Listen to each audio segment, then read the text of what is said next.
next honoree, Nancy Bechtle. Where are you, Nancy? There you are. There you are. Okay. So where do we start? So many things Nancy Bechtle has done for our community. We'll start at the beginning. Nancy is a fourth-generation San Franciscan who grew up across the street from the Presidio. She is one of an illustrious group of Stanford dropouts. That's what it says. You can correct that if you want. She did go back, though, and earned her BA in 1984. Well, the same year, she joined the Board of Governors of the San Francisco Symphony, becoming president and CEO from 1982 until 2001. That is a long commitment. Wow, thank you. Under her leadership, the symphony consolidated its reputation as one of the premier orchestras in the world. But did she retire after all those many years of service? No. She continues on the Symphony Board and went on to become the chair of the board of the Presidio Trust, another huge cause. During her tenure as chair of the Presidio Trust Board, the trust has become financially self-sustaining. That's a condition that was placed on it by Congress 15 years ago in order for the Presidio to remain a national park. Huge. So in the finest sense of the phrase, Nancy Bechtle is a gift to our city and keeps on giving. So I proudly welcome and honor Nancy Bechtle. The biggest game changer for me was actually I hate to correct it, but it was in 1985 when the then president of the San Francisco Symphony, Brayton Wilbur, asked me if I would be willing to take over from him as president. I had done little jobs before that. I was the president of a girls' school in San Francisco, and I chaired a number of different events, different things, but nothing like this. I mean, the San Francisco Symphony is, such a hardcore, important nonprofit in San Francisco. There had been only one prior president, one prior woman president, Leonora Wood Armsby, who was president from 1935 to 1953. That was a record that I was determined not to break.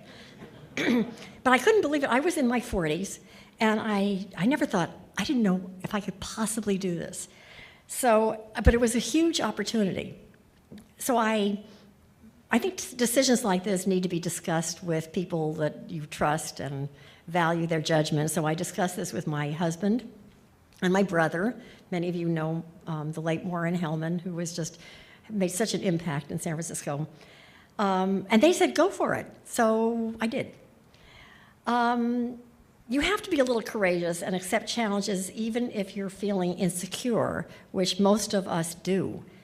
I am pretty good friends with Susan Desmond Hellman, who was the chancellor of UCSF. She's a fantastic and accomplished woman and a former honoree here of the League of Women Voters.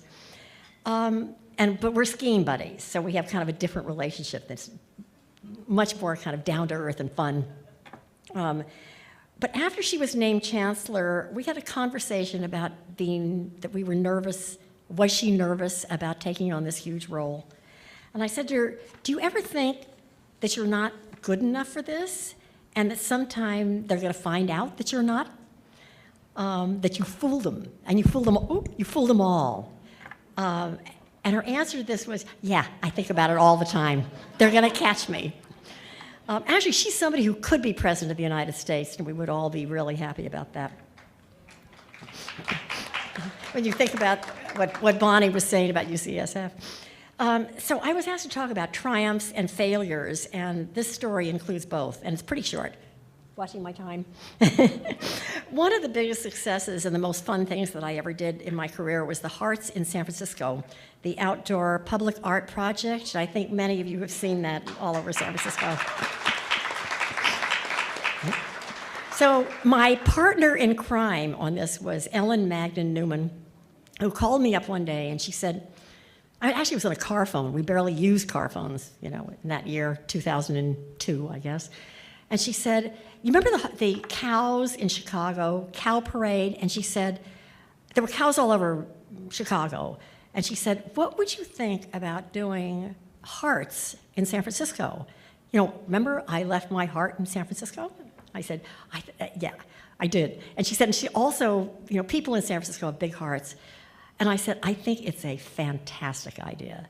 So the two of us started to work on this Hearts project. I got to tell you, it was really tough. And everything you do starting from scratch is really hard. It took us 2 years to get this project launched. But at the end of it, we earned $3 million net for San Francisco General Hospital.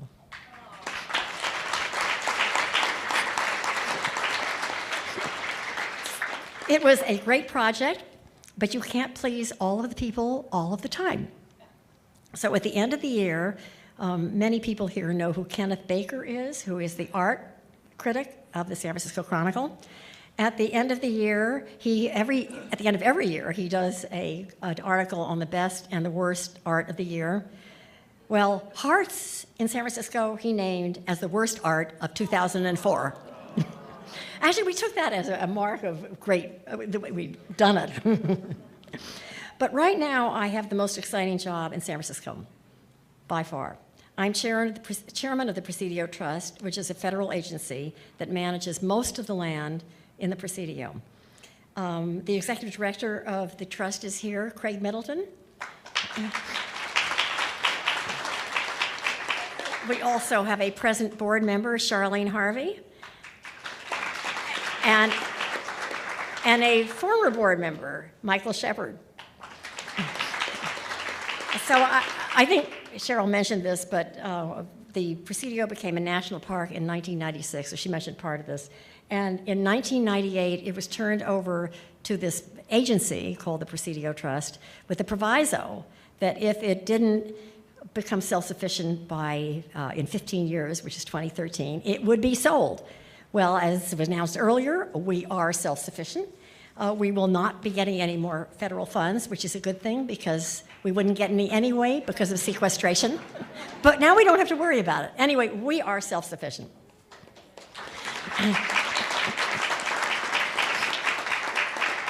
I know I'm going over, but I got to give a whole lot of kudos to Nancy Pelosi because one of the reasons that we were in the situation that we're in, that we got the Presidio and we got the Presidio Trust, is because of Nancy's advocacy in the House of Representatives. So thank you to Nancy. So I've always thought there are two ways to get big jobs. One of them is to go out and seek them, like run for office. And the second, or to identify something that you really want to do and then go out and do it. And the second way is to have somebody appoint you to something, but then you have to earn your way to get the appointment. But my recommendation along the way is to take whatever it is. Every time it's offered to you, take it. And if you're committed and hardworking, you will do it well. And then other doors will open, and new things will come along. So, have faith, even if you have really cold feet and you think they're going to catch you because you're not really as good as they think you are.